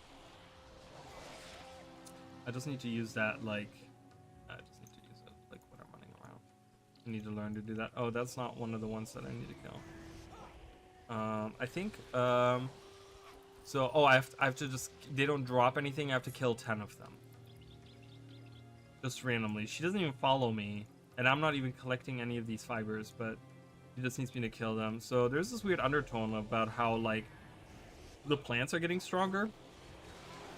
So you might say that, like, maybe that has to do with Nightfall as well. Like, because remember, everything in Tyria and in, like, the Guild Wars universe, like, a lot of it, specifically when we talk about, like, gods and those types of things, like, they're kind of bound to magic, right? Magic is in everything, right? And we talk about like ley lines, you know, and how, you know, the bounty specifically, like we just defeated Sune, who gets empowered, like his corpse is right over there, you know, gets empowered by ley lines in Guild Wars 2, right? And there's a lot of that. So is it because like Nightfall is approaching and like Abaddon has like kind of awakened, and Nightfall is slowly approaching? Is that maybe like what's going on? Is there maybe something going on with, you know, the magic's kind of infusing into the environment, and the plant enemies are absorbing that a little bit and getting stronger? Dude, this monster is hyping me up, so my heart is racing 100 miles an hour. Like I'm about to have a heart attack on stream. It's wild. I'm just like, oh my god, I'm talking 100 miles an hour, and I'm like, why? And I literally am like, because I'm drinking a monster right now. It's insane how that works. Jesus. It's like, I don't like drinking coffee. I would like to get into coffee. Oh, there's a boss here. Ascent Soft Skin.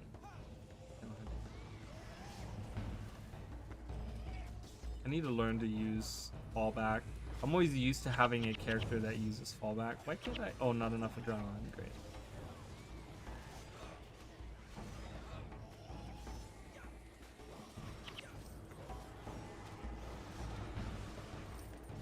I need to have more shouts. I want to have more general shouts that maybe increase my damage or something. That like lasts for a long time. Because I can do that, and then I guess that didn't.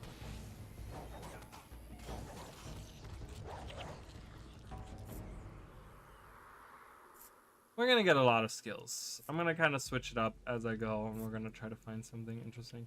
All right, how much more do I need to do? I need to kill one more.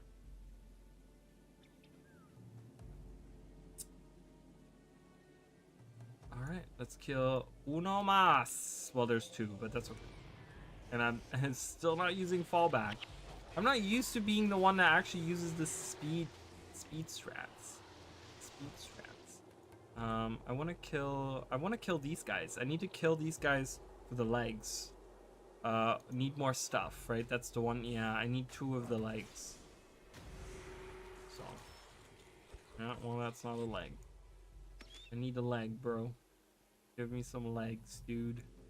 That's okay. We're gonna get more on the way as we there. I think there's a group of them over here that we can kill. But we're gonna go there with Dango anyway. So I'm gonna drink some regular water. This is water with crystal light.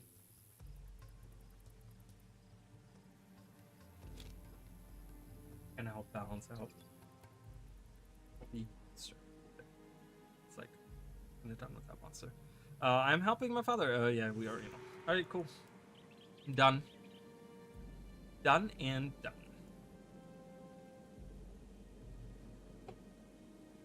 I'm definitely done with that monster. Definitely done with that. All right, so let's go get Dango. Dango.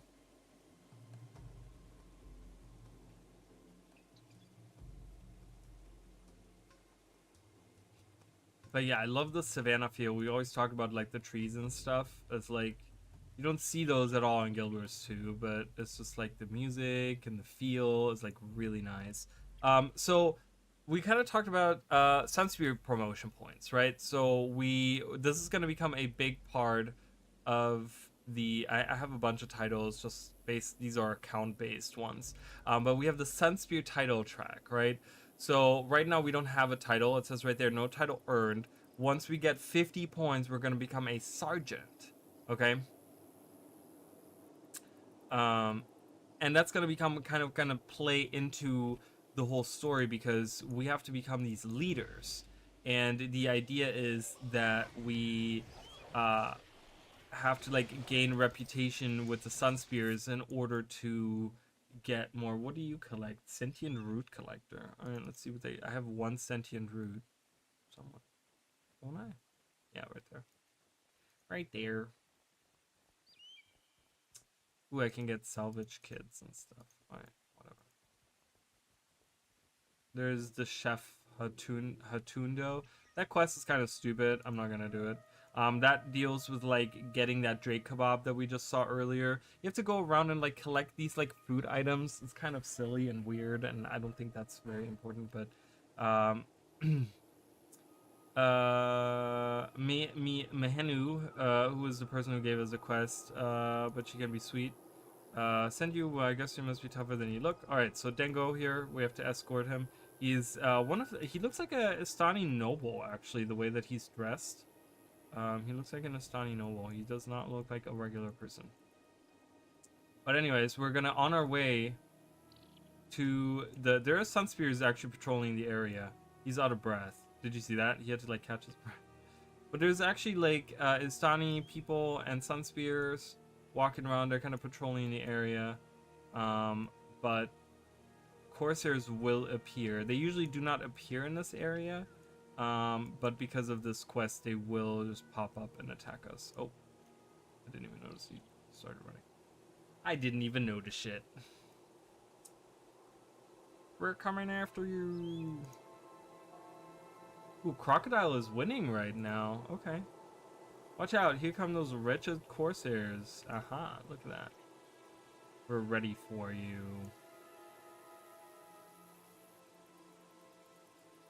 I'm gonna go for the mage. Oh wow, he died so fast. Wow, they're level 0? Level 0 and level 1? Level 0 and... the difference between level 0 and level 1 is huge, just so you guys know. It's massive. Captain Gudur. There's Beastmaster Yapano. Look at that. Yapono. Yapono. A fellow Beastmaster. Well, we're a Spearmaster. But I kind of wanted to mix the Spear with the Petmaster, so I kind of was just like... I guess I should have called the Beastmaster rather than Petmaster. Petmaster sounds weird. I just realized that, but that's okay. So Dengo's done. Finally, we made it. Thank you. But then we have actually a side quest that starts here. Okay, so these guys are having a conversation. There's Neduka, Chitundu, and the Beastmaster Yapono. Okay, so they're talking. Neduka says, "Listen closely, Yapono, for I am about to tell you of my famous tale. There I was walking through the Echovald forest when suddenly I found myself face to face with a black moa bird protecting her clutch of eggs." And Yapono says, "Neduka's telling the black moa story again. Doesn't he know that we all think he's a fake?" Neduka says, "It was the most amazing creature I had ever seen. A black moa as dark as the nighttime ocean. Behind her was a nest full of eggs. While I was in the bushes, another hunter emerged from the forest. I can only assume she too was in search of this mystical creature." He says, "But this black moa was canny. It heard her coming and yet didn't move a muscle. She approached, and out of nowhere the beast attacked her and knocked her to the forest floor. Of course, at this point I had to act quickly," and he walks away because he's at the end of this conversation, but I'm trying to keep up. There's a lot happening. They just kind of skip through the dialogue. I don't know why. Of course, at this point I had to act quickly. I ran out to save the other hunter despite the danger to myself. Sadly, I was one heartbeat too late. The cruel bird got in one more vicious peck, and it pecked one of her eyes right out of her skull. Terrible. I will have nightmares of this horrible sight for years to come. She was so grateful to have survived that she gave me 2 of the eggs from the nest." Shitunu says, "Tore out," so the little girl says, "Tore out her eye? I bet she didn't see that coming. Ha! I mean, that's terrible. Where are these eggs now?" And Yapono says, "I know this part of the story well. She lost her precious eggs. Isn't that right, Neduka?" "All lies, I tell you. Neduka is no hunter. Is no hunter. And Neduka says, "I am a mighty hunter, Yapono. You'll see. I will go and bring back an impressive pet to prove it. You'll see." And Yapono says, "Don't hurt yourself trying, Neduka. Pets are for real hunters, not for tale tellers like you." So, the story that he tells, he talks about the Echovald Forest, how he's in the Echovald Forest, and he sees a black moa protecting her eggs, and another hunter comes out, and the black moa attacks her, pecks out one of her eyes, and he kind of defeats her. That's the story that he tells. So then he walks away, and he kind of, and we're like, okay, what's going on, right? So he tells us more details about the story. "I found out that the horrible tales of the black moa bird are true. They're vicious little buggers that kill most of their pursuers. So there are very few who can tell the tale. I've even learned the secrets of hatching and raising black moas, and yet everyone laughs at me. I cannot find a black moa let alone a black moa egg, but perhaps I could tame an impressive warthog and show the Sistani that I'm a hunter to be reckoned with." Okay? So we have to help him out. So it's awful. Perhaps the others are right. I'm not a great hunter, but I want to be, and I did see a black moa bird. So he's actually gonna, as we go look for this impressive warthog, we're gonna actually go, and he's gonna tell us more. He says, "I used to have a way with animals, but I lost it. I think my fear of the black moa bird and the fact that the people don't believe me has really hurt my self-confidence. Animals can tell you, or can tell, They avoid me. The truth of the matter is the other hunters saved my life, not the other way around. The black moa attacked me and she drove it away. In return, that moa took her eye. I never thought that a creature would make me look over my shoulder everywhere I go. But that battle with the black moa has really affected me. If only people believed me, maybe I wouldn't feel so alone. So it's very sad, right? It's a very sad story. But the thing is, he tells this tale of the black moa bird and a woman, a huntress, that gets her eye pecked out. Well, this huntress actually is a character that we have met. And that is, what's her name? She's the ranger henchman that you can have in your group. And she's the one that if you guys remember the Cantha playthrough, we went through the mountains of Xingji Island, and she was the second ranger trainer that we talked to. And she was like laying a trap or something for the Yeti, right? And what's her name? Is it Cho or something is her name? But she has like the thing, and her whole story. There's a whole side quest that you can do in Guild Wars, which actually deals with getting a black moa pet. And you can actually like go through the whole thing of like getting this black moa, and you can even get a black moa chick, like a little miniature that walks around, like a little chick that walks around with you.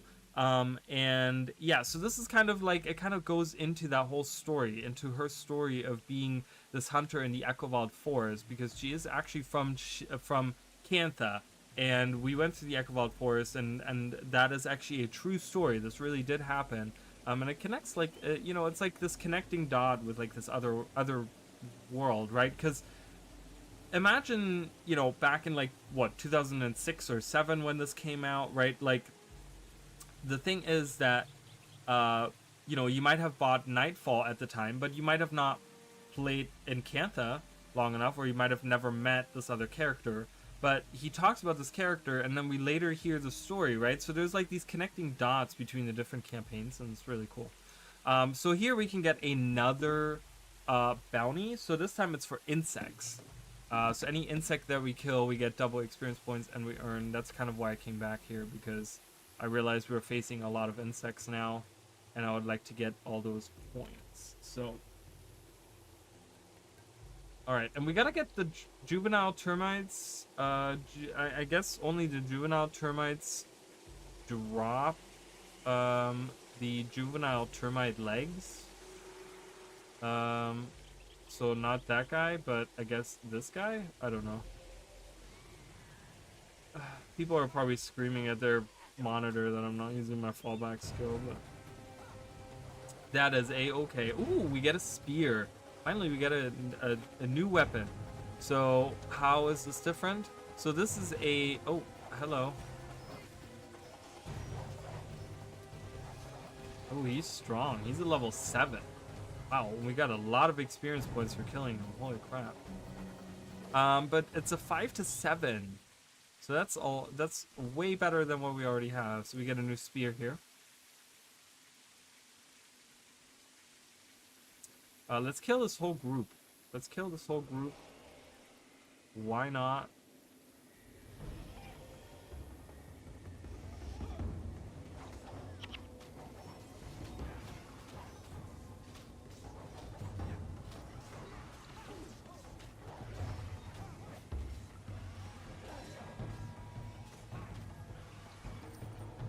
Yeah, give me all those experience points. I want to level up. I want to level up, dude.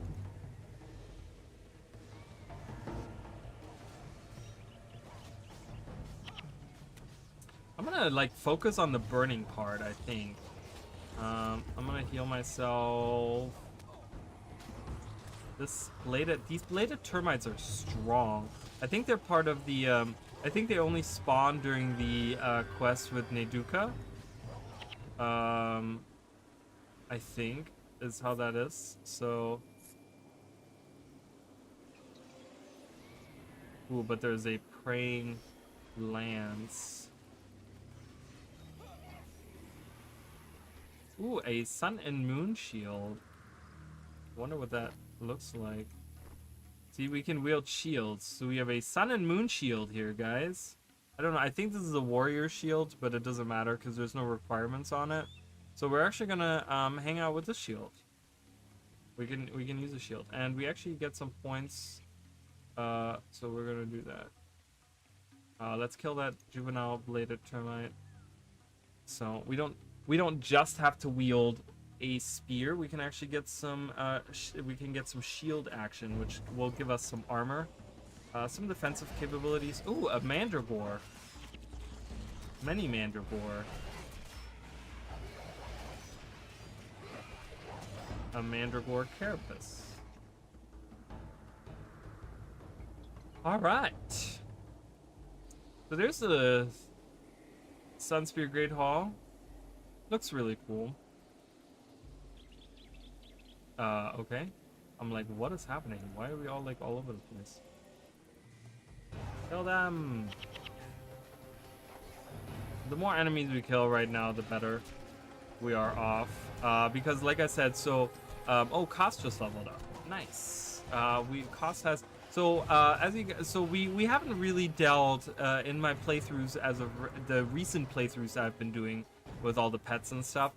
We haven't really talked about heroes. Heroes are, you know, again, we can kind of customize their skill line, which is kind of cool, and we can give them equipment and stuff. So we can make them like really strong and modify them as much as we want. I'm gonna try to get, since this is a character that we're gonna be playing. Ooh, we have a different Sunspear. I'd like to keep using the Sunspear. I like the sun-touched spear, but I like that skin a lot more. It's the same damage as the other one we just got. I'm gonna try to like level all of them to level 20 and give them all like skill lines and equip them as much as I can, because this character we're gonna take into Eye of the North, and we're gonna do Eye of the North with them, with this character and stuff. So I want to have like a really good team and be able to kind of like use whatever character we need as we go around. But yeah, so we can actually change the attributes on this guy. Swordsmanship, and I'm gonna do a little bit of strength, because strength is gonna be the inherent line, right? So he gets one extra line, so some have more than others. But strength is the one that gives armor penetration, which is kind of good. I mean, it's kind of good. I like it a lot, because you end up, oh, here's a boss.